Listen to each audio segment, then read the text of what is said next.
All the Young Dudes, Sirius's Perspective by Rollercosterwords. Chapter 36, Second Year, Love and Marriage.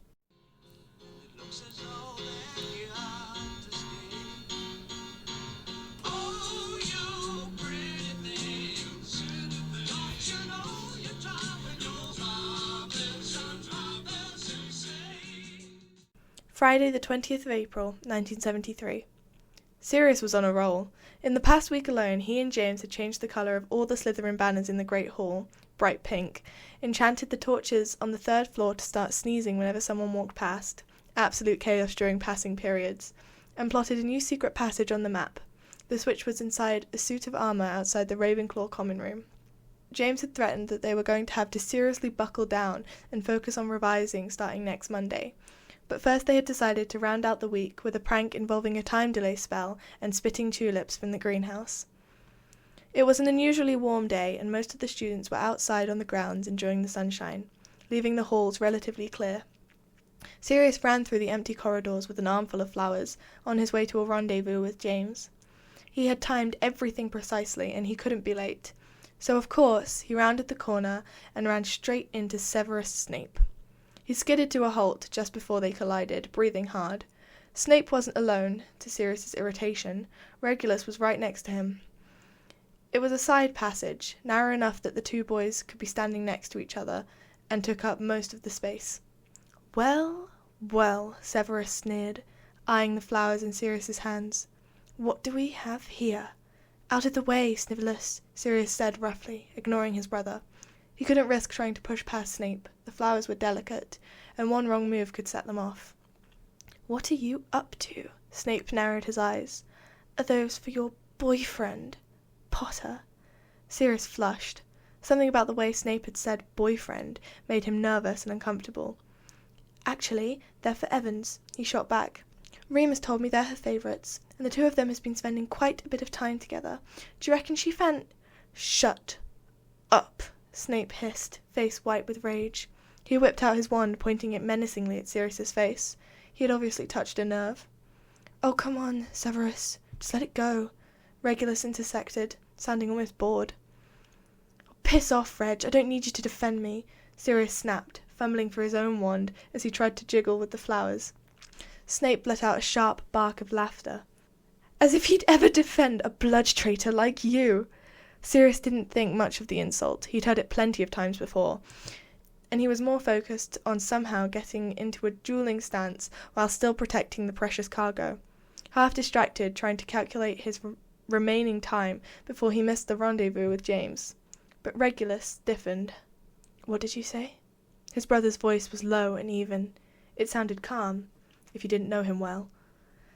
"That he's a filthy blood traitor," Snape snarled, glaring hatefully at Sirius. "Everyone knows that he's a disgrace to the Black Legargo." Sirius watched, incredulous, as Snape's tongue began to swell and elongate, writhing out past his lips and physically tying itself into knots. Severus turned to stare at Regulus, horrified and shocked. The younger wizard slipped his wand back into his robes. "Keep my family's name out of your mouth," he said icily, "and in the future, don't presume to discuss business that has nothing to do with you." Snape's eyes darted between the two brothers, gaze laced with hatred. But he had no choice but to turn and hurry away to the hospital wing as his tongue continued to writhe. Sirius watched him go, dumbfounded, and after a moment he turned back to Reg. The two regarded each other warily. "I didn't need your help."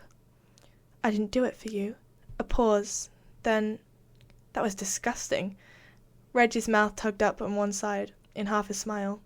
"I learnt it from Narcissa." "Of course you did." Reg nodded towards the flowers. "Are those for a prank?" "Maybe." Sirius stiffened, still not letting his guard down entirely. "Why?" His brother hesitated, looking down at the floor. For a moment the haughty expression slipped, and he looked at Sirius, and he looked how Sirius remembered him. Bashful, earnest, a little insecure. "Look, Sirius," he spoke slowly, as if choosing his words carefully. "I know this marauder stuff means a lot to you, but—" He broke off, sighing as if in frustration. "But what?" Look, could you just ease up a little bit? Sirius huffed. Ease up? He raised an eyebrow. I'm serious, Reg said. It's not just about you anymore. Mum and Dad are really upset, and you keep making things worse. If you just stop being so stubborn. Sirius shook his head, disgusted. I can't believe you're taking their side. I'm not taking their side. Reg was glaring at him like a kicked dog. You never listen to me. I'm just trying to help you. Great, feel free to volunteer to marry Narcissa for me. No, see, that's exactly my point. You act like the things you do only affect you, but they don't. Just once could you consider that your actions might have consequences. Sirius gazed down at the flowers in his hands. He only had a few minutes left before they'd explode. At this point, he probably wouldn't make the rendezvous with James. The prank was already ruined. Look, Reg, I'm busy, and I'm already engaged against my will, so trust me when I say that I've thought plenty about the consequences of my actions. This has been delightful, as always, but I have to go. He started to walk past his brother, and Regulus made a frustrated noise in the back of his throat. There are worse things they can do to you, he muttered, almost under his breath, and Sirius paused. What's that supposed to mean? Reg held his gaze for a moment, but his eyes dipped to the floor. Nothing. No, go on, please. Do you know something? Did she say something to you? Regulus refused to meet his eyes. They stared stubbornly at the floor, opening his mouth as if he were about to speak, and then closing it. Sirius searched his brother's face. What did they tell you? He asked again, and then more quietly. What are they going to do? Reg just shook his head, turning away. That depends entirely on what you do, he muttered. I've been trying to tell you that. Monday, the 30th of April, 1973. Mooney, what are all these books for? James asked, tripping over a hazardously tall pile stacked right in front of the door. Just some research, Remus said casually, nose buried in the pages of another book. Where have you been? Plotting. Sirius picked his way over the scattered tomes as James bent down to try and restack them. Remus raised an eyebrow. Plotting. Map or mischief? Bit of both, Sirius grinned, and threw himself onto Remus's bed, picking up yet another book to examine the title. Wizard Wedding Rituals, he laughed. Who are you marrying, Mooney? Not Evans. James will have to challenge you in a duel. I do not fancy Evans, James insisted. It was becoming a common refrain.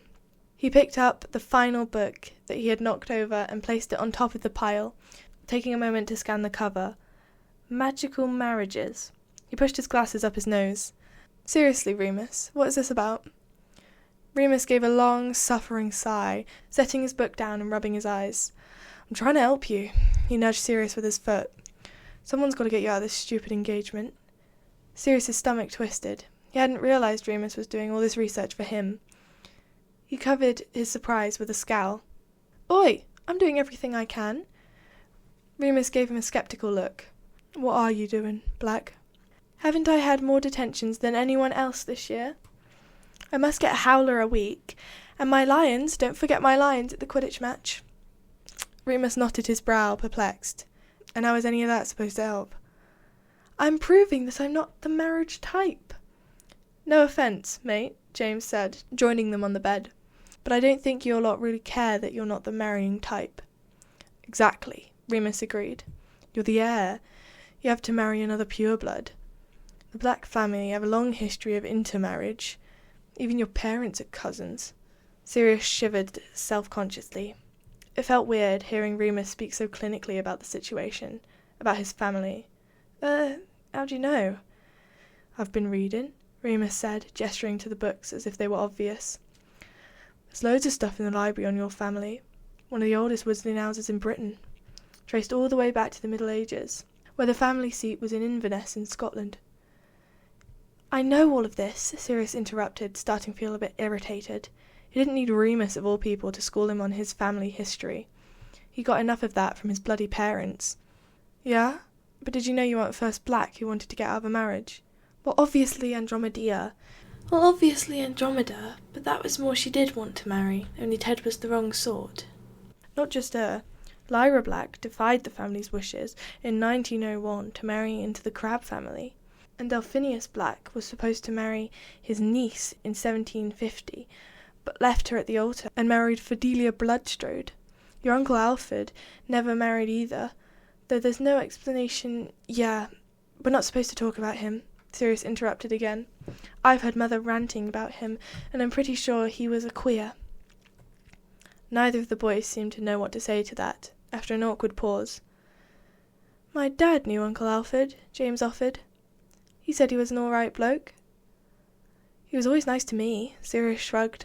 Left me his money and everything. Made sure no one else could touch it until I'm of age. Makes my parents furious, you know, that he didn't return all his cash to the family vault. So I have to give him credit for that, even if he was, well, whatever. He could hear his mother's voice in his head. Absolutely vile, disgusting, impure, abandoning his family, shrieking his sacred duty to continue the black line, just to debase and defile himself with... Remus cleared his throat. So anyway, just goes to show that you can get out of this sort of thing. Only problem is, you can't find any good details on how they got away. Don't bother, Sirius said darkly. Even if you do find out, none of them had my mother to contend with. You don't know what she's like. She's probably just going to make us all take the unbreakable vow. She wouldn't, James gasped. She'd do anything, Sirius said firmly. Remus ignored them, lost in thought and chewing his lip.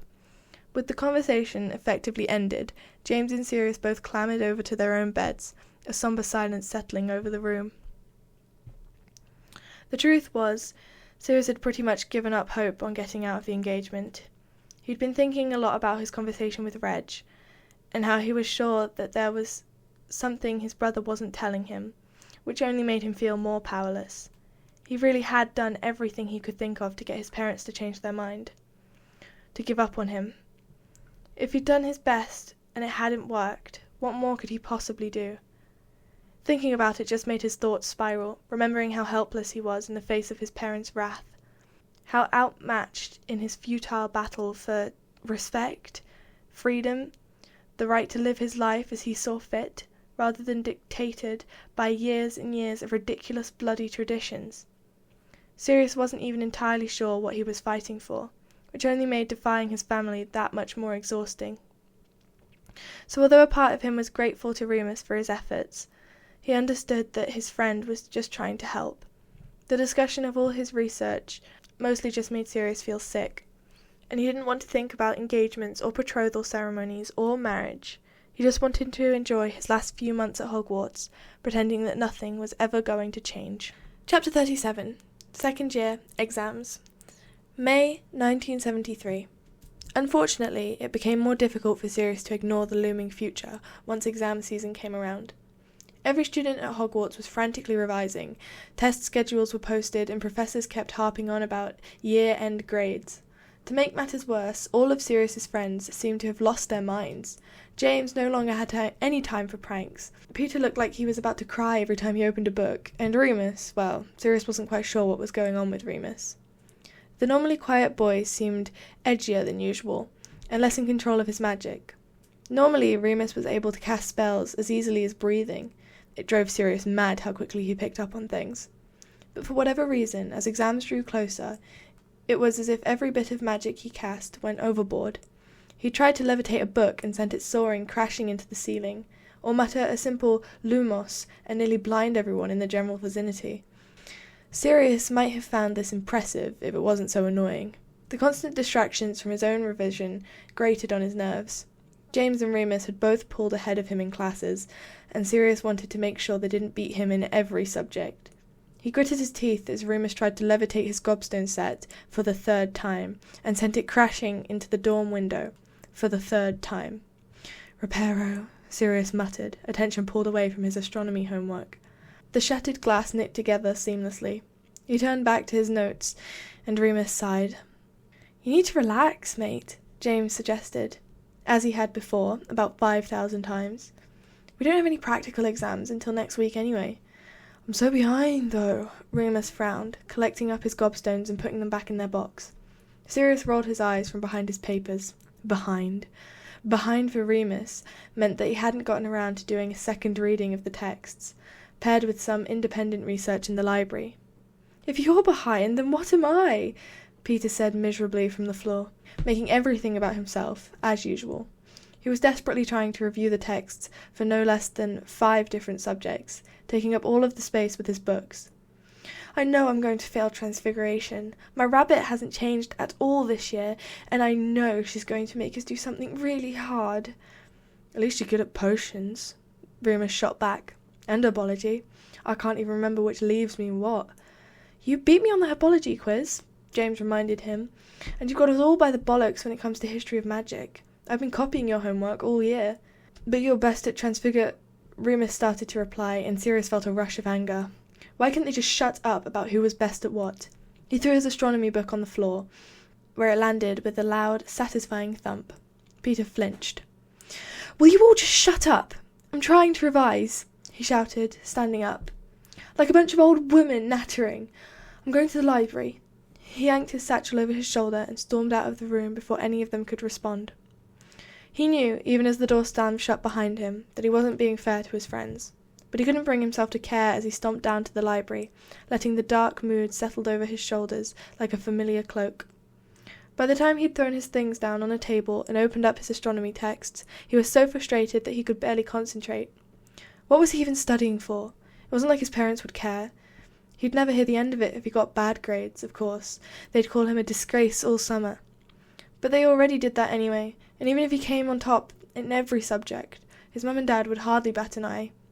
Sirius was pretty sure that they'd have him locked up in the house no matter what he did, at least until the betrothal ceremony. Even so, he thought letting his friends beat him in every subject was more than his ego could handle. Sirius has always prided himself on his intellect, and the fact that James was currently beating him in Transfiguration was more than a sore spot than he cared to admit. Transfiguration has always been Sirius's subject, after all. He sighed, raking his fingers through his hair. He shouldn't have been taking his feelings out on his friends. It wasn't as if he could blame James for doing well in school, especially when the other boy had been so supportive, a sturdy shoulder for Sirius to lean on, and a faithful ear during their nighttime conferences. James had even told Sirius that he had an open invitation to come visit during the summer, to stay as long as he liked, which Sirius greatly appreciated, even if he knew it was never going to happen. It was nice to feel like there was some place where he was actually wanted. Sirius resolved to apologize to his friends that night, turning back to his books and doing his best to put the upcoming summer out of his mind. Sirius stifled a twinge of jealousy as McGonagall gushed over James's transfigured rabbits. "Excellent, Mr. Potter," she said, examining the red velvet slippers enthusiastically. Sirius turned his own rabbits into a pair of black wool booties, which also received a well done from their professor, although without quite as much gusto. Remus, who seemed to have gotten his magic back under control, looked quite nervous before uttering the incantation. But he did a fine job. The colour hadn't changed, but he was otherwise able to completely transform his rabbits. Peter, on the other hand, couldn't seem to get rid of the ears and tails, even after 3 attempts.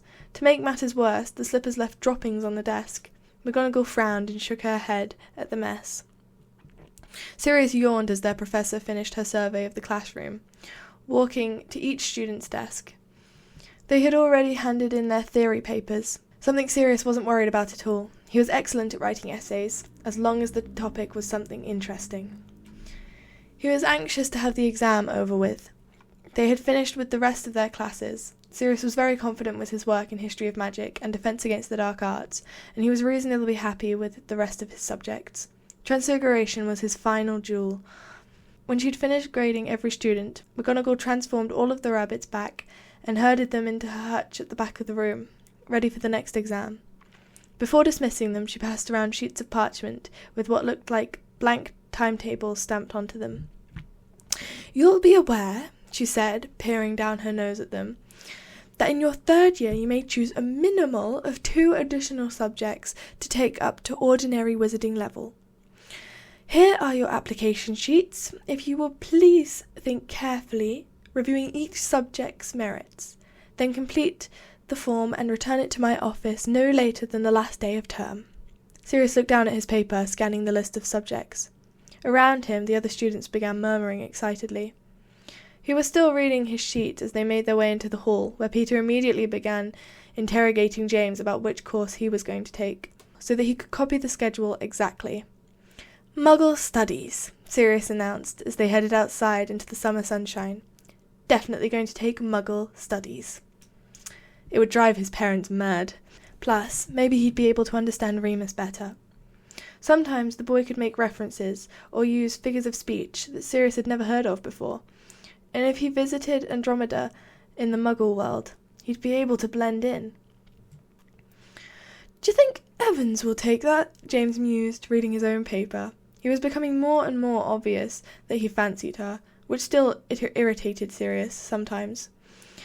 At this point it had become so farcical that it was almost entertaining, seeing as Lily Evans was probably the last person on Earth who would ever end up with James Potter. "Doubt it, mate," Sirius answered his friend's question. "She's Muggle-born. You could impress her with your knowledge, though." He meant it as a joke, but James seemed thoughtful. Yeah, maybe." "Are you going to take that, then, James?" Peter squeaked. "Do you think it'll be difficult? I suppose I could just ask Remus for help. Are you taking it, Moony?" "Nah," Remus shook his head. "What's the point? You lot do it, though. Then maybe you can stop asking me stuff." Sirius glanced over at him. He wasn't even attempting to read his paper yet. He must not have had a chance to cast the lenticular magna back in the classroom. They sat down on the grass, getting comfortable. James shrugged out of his robe, saying, "Divination. That's like fortune-telling, right?" "I think so." Sirius set his schedule down to fling off his robe as well, rolling up his shirt sleeves. "Crystal balls and tea leaves. Sounds like a right doss. Let's do that." He and James leaned down to scribble on their papers, with Peter following suit immediately. Remus reached up with his wand and pretended to scratch behind his ear, the way he always did when he was trying to be subtle about casting his reading spell. Sirius wasn't sure how nobody else had noticed the habit, but so far neither of their friends had seemed to have any clue about Remus's struggles with reading. He'd started scanning the paper, frowning thoughtfully. "Arithmancy," he mumbled. "Is that like arithmetic?" "Numbers, anyway," Sirius shrugged. "It's supposed to be really difficult." "Care of magical creatures. Dunno about that," James snorted. "Have you seen the teacher? He's got more scars than Moony." "Oi!" Remus half-heartedly kicked his friend's ankle, still studying his paper. Sirius turned back to his own sheet. "I think I'll do arithmancy, if you are," he said, nodding at Remus. "Will it be really difficult?" Peter asked nervously, even though Sirius hadn't even been talking to him. "We'll help you, Pete, don't worry," James assured him. "Anyway, there are better things about third year than extra homework." "Hogsmeade!" "You go to Honeydukes at least 3 times a week," Lupin pointed out, absent-mindedly. "Yeah, but Zonkos!" Remus looked up and grinned at him, a concession. Sirius watched his 2 friends for a moment, smiling to himself, and then he turned his face up towards the sun. He closed his eyes, letting the summer heat soak into his skin. The grass was soft beneath his fingertips, and there was a lovely whispering breeze coming off the lake. "Oi! Oi, Evans!" Sirius opened his eyes to see James sitting up quickly, getting ready to act like an idiot again. "I'm not a dog, Potter," the redhead responded tardily. "Don't yell at me like one." She was walking across the grounds with Marlene and Mary, who shot Sirius a cheeky grin. "Hi, Sirius." He leaned back, sweeping his hair behind one ear and trying to act casual. "All right, MacDonald?" Remus sat up, looking over, and Marlene gave him a shy wave. The 3 girls were clutching ice cream cones, which were quickly melting in the warm weather. Mary was staring at him, which made Sirius feel very aware of himself. Did his hair look all right? Did he look cool? He wasn't sure, exactly, what girls were supposed to find attractive, only that you were supposed to attract them. "Gives a lick, then," James cajoled Lily, winking lewdly. Marlene turned beetroot red and dissolved into giggles, but Lily kept her cool, arching a single brow. "You look like you need a cooling off." "Aguamente!" Her wand snapped towards the marauders, spraying them all with icy cold water. Remus managed to dodge out of the way, but James and Sirius were completely drenched. Sirius shouted angrily, instinctively holding up his hands in his defense. All 3 girls were cackling, their voices shrill and irritating. Sirius glared at them. "What did you do that for?" he demanded, trying to get his dripping hair out of his face. He hadn't even said anything. Why didn't Lily just go for James? "I thought you lot liked practical jokes," she asked innocently, turning with a wink and leading her friends back towards the lake. Complete nightmare, that one, Sirius grumbled, attempting to dry his hair with a hot air charm. Why does best mate have to fancy the most annoying girl in school? That's my future wife you're talking about. James grinned dopily, watching her saunter away. He'd finally stopped trying to deny his crush, at least. Oh, stop being so dramatic. He'll dry off in about half an hour in this heat. Where do you think they got the ice cream? Peter asked distantly. Sirius sighed and rolled his eyes, looking over at Remus. He had gone back to reclining in the sun, a peaceful expression on his face. Hardly a drop of water on his robes. Bastard, Sirius thought, smiling fondly.